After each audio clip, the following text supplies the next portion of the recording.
Hi, I'm Stan DeFreitas, Mr. Green Thumb for On Gardening. One of the plants that you may want to have for a low light area is the ivy. Now, this happens to be Algerian ivy. There's all kinds of ivies. There's needlepoint, there's English ivy. In general, almost all the ivies will grow well under partial shade to near full sun. If you've got full sun, they'll adapt to it, but they also will adapt to those shady spots just as well, if not better.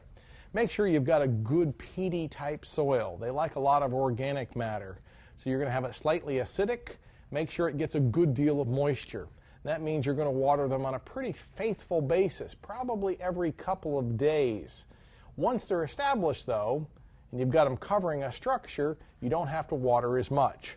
You'll see these used sometimes on some of the structures where they've got like wire, where they're doing a topiary. The ivies lend themselves well to it because they tend to climb over things well, be it a brick wall, be it your house, or be it in your backyard.